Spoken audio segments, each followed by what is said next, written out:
perkenalkan, saya Fitri Novianti. Saat ini saya sedang di Taman Purbakala Pugung Raharjo, tepatnya di Desa Pugung Raharjo, Kecamatan Sekampung Udik, Kabupaten Lampung Timur. Mau tahu apa aja yang ada di jalan? Ayo ikuti saya. Lampung ternyata menyimpan banyak peninggalan masa lampau yang sangat kaya. Bahkan, peninggalan itu berusia sangat tua, yakni dari zaman prasejarah. Salah satu lokasi tempat tersimpannya situs purbakala zaman megalitik di Lampung adalah di Taman Purbakala Pugung Raharjo. Situs Purbakala Pugung Raharjo atau sering disebut Taman Purbakala Pugung Raharjo ini merupakan situs arkeologi yang terletak di Desa Pugung Raharjo, Kecamatan Sekampung Udik, Kabupaten Lampung Timur.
Nah, di belakang aku ini terdapat batu mayat, yaitu berupa sekelompok batu besar yang disusun dalam bentuk persegi dengan arahan barat dan timur. Batu ini dulunya ditemukan pada tahun 1957. Dulunya, batu ini menjadi tempat upacara pemujaan.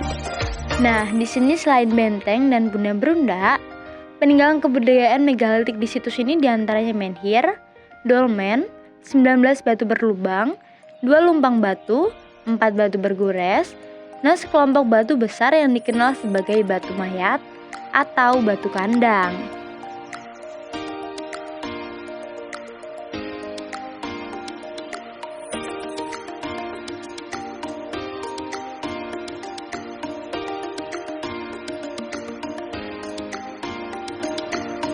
Nah, ini merupakan punden 6 yang diketahui sebagai punden terbesar dengan 3 undakan yang dikelilingi parit kecil.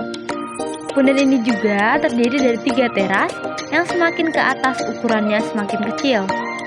Batas antara masing-masing teras diperkuat dengan batu-batu kali. Kapan ditemukannya Taman Purbakala ini, Pak? Ini ya, secara singkat saya ceritain. Jadi dulu awal mulanya Taman Purbakala Pugung Raharjo itu adalah sebuah hutan yang lebat yang disebut masyarakat aslinya menyebutnya punggung, hutan punggung.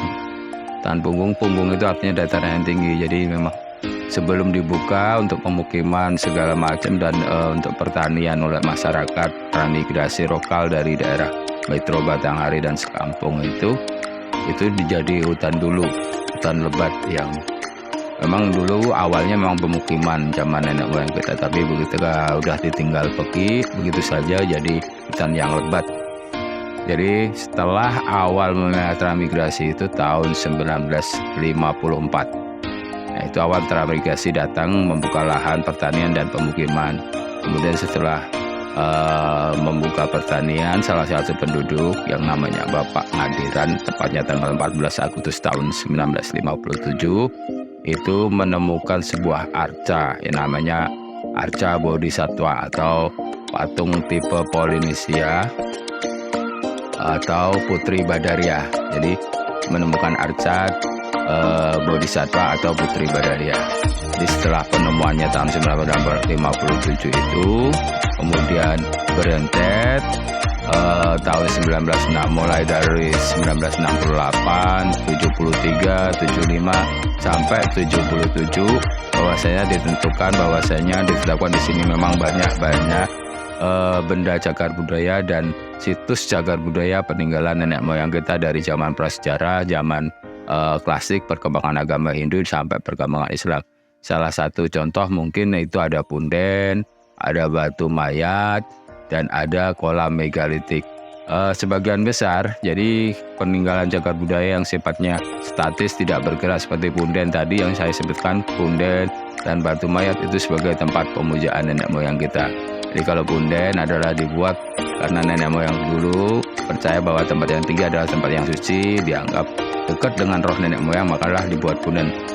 Karena di sekitar Taman Purbakala itu sendiri atau Pugung sendiri itu tidak ada namanya gunung atau bukit, makalah dibuatlah punden. Kemudian kalau untuk situs batu mayat sendiri sama sebagai tempat pemujaan nenek moyang kita, itu dibuat zaman prasejarah, tepatnya 2500 sebelum Masehi itu tepatnya. Jadi zaman prasejarah Neolitik, di mana nenek moyang masih menggunakan alat cocok tanam atau berumah tangga dari alam, terutama batu. Tetapi ketika itu sudah mengenal cocok tanam, mencakul dan sebagainya. Kemudian ada benteng parit juga. Benteng parit tentunya gunanya untuk keamanan kan. Itu untuk keamanan nenek moyang kita zaman dulu udah membuat benteng parit, walaupun toh alatnya ya itu tadi zaman Neolitik, zaman dimana masih menggunakan banyak batu, bukan dari logam dan sebagainya, belum kenal logam. Di batu, kayu dan sebagainya untuk membuat benteng itu sendiri.